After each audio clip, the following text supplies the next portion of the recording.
नमस्कार, sunrise news देख रहे हैं आप। आपके साथ मैं हूं उज्जवल मिश्रा। राजधानी दिल्ली से सटे गाजियाबाद शहर में एक सड़क का नाम दुर्गा भाभी मार्ग है। हो सकता है कि नौजवान पीढ़ी को दुर्गा भाभी के संबंध में कम या बिल्कुल भी जानकारी ना हो। वह शहीद भगत सिंह की परम सहयोगी थी। दुर्गा भाभी, जिनका पूरा नाम दुर्गा देवी बोहरा था, इन्होंने एक बार भगत सिंह की पत्नी बनकर उन्हें पुलिस वालों से बचाया था। उन्हीं को लेकर भगत सिंह और उनके साथी सुखदेव में तनावपूर्ण संबंध भी पैदा हो गए थे, ऐसे दावे किए जाते हैं। भगत सिंह पर लगे आरोप कितने ठोस हैं, इसको वरिष्ठ पत्रकार और लेखक कुलदीप नैयर ने भगत सिंह के जीवन पर एक गहन अध्ययन करके लिखा था। उनकी आखिरी किताब भगत सिंह पर ही आई थी, जिसका नाम था without fear the life and trial of Bhagat Singh.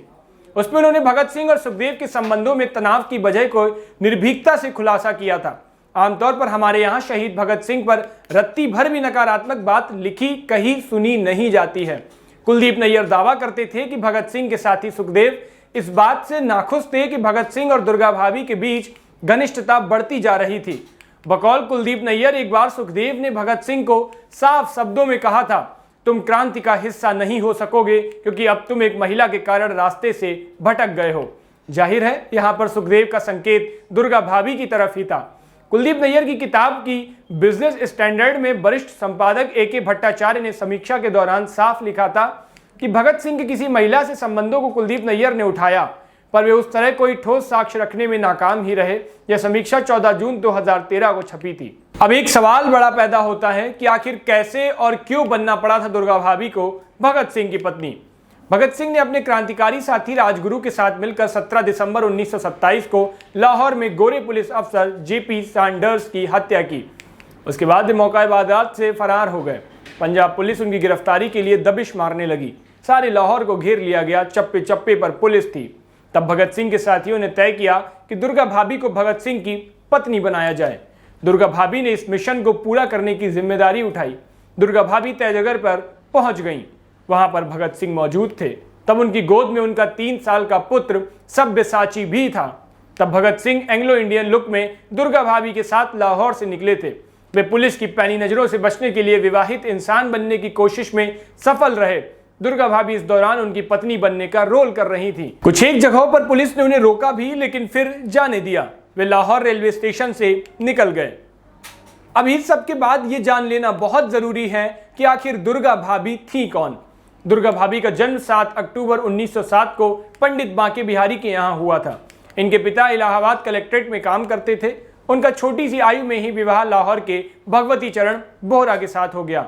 इनके ससुर शिवचरण जी रेलवे में ऊंचे पद पर तैनात थे। भगवती चरण बोहरा राय साहब का पुत्र होने के बावजूद अंग्रेजों की दासता से देश को मुक्त कराना चाहते थे। साल 1920 में पिताजी की मृत्यु के पश्चात भगवती चरण बोहरा खुलकर क्रांति में आ गए और उनकी पत्नी दुर्गा भाभी ने भी पूर्ण रूप से सहयोग किया। मार्च 1926 में भगवती चरण बोहरा और भगत सिंह ने संयुक्त रूप से नौजवान भारत सभा का प्रारूप तैयार किया और रामचंद्र कपूर के साथ मिलकर इसकी स्थापना की। कहते हैं कि दुर्गा भाभी का काम साथी क्रांतिकारियों के लिए राजस्थान से पिस्तौल लाना व ले जाना रहता था। चंद्रशेखर आजाद ने अंग्रेजों से लड़ते वक्त जिस पिस्तौल से खुद को गोली मारी थी, उसे दुर्गा भाभी ने ही उनको लाकर दी थी। भगत सिंह को 23 मार्च 1931 को राजगुरु और सुखदेव के साथ फांसी हो जाती है। उनका संगठन बिखर सा गया। उसके बाद दुर्गा भाभी ने 1940 में लखनऊ के कैंट इलाके में एक बच्चों का स्कूल खोला। उसे वह दशकों तक चलाती रहीं। दुर्गा भाभी 1970 के दशक तक लखनऊ में ही रहीं। फिर उन्होंने अपने परिवार के कुछ सदस्यों के साथ गाजियाबाद में शिफ्ट कर लिया। उनसे इस लेखक को भी 1992 में मुलाकात करने का मौका मिल गया। तब वहां पर राजधानी की सामाजिक संस्था शहीद भगत सिंह सेवा दल के मुखिया जितेंद्र सिंह शंटी और कुछ लोग भी थे। जाहिर है कि दुर्गा भाभी काफी वृद्ध हो चुकी थी। गुजरे दौर की यादें धुंधली पड़ने लगी थी, पर भगत सिंह का जिक्र आते ही फिर वापस उन्हीं दिनों में चली गई थी। उन्होंने उस सारे घटनाक्रम को सुनाया जब वह वहां भगत सिंह की पत्नी बनी थी। दिल्ली के तब के मुख्यमंत्री मदन लाल खुराना भी दुर्गा भाभी से मिलने गाजियाबाद स्थित उनके आवास 1995 में गए थे। खैर, दुर्गा भाभी का 1999 में गाजियाबाद में निधन हो गया था। उसके बाद उनके राजनगर स्थित घर के पास ही दुर्गा भाभी मार्ग और पार्क बना दिया गया। दुर्गा भाभी की मृत्यु के बाद उनका पूरा परिवार कनाडा जाकर बस गया था। आपको हमारी ये जानकारी कैसी लगी, हमें कमेंट करके जरूर बताइए। ऐसे ही और इंटरेस्टिंग स्टोरीज को देखने के लिए सनराइज न्यूज के पेज को फॉलो करिए। शुक्रिया।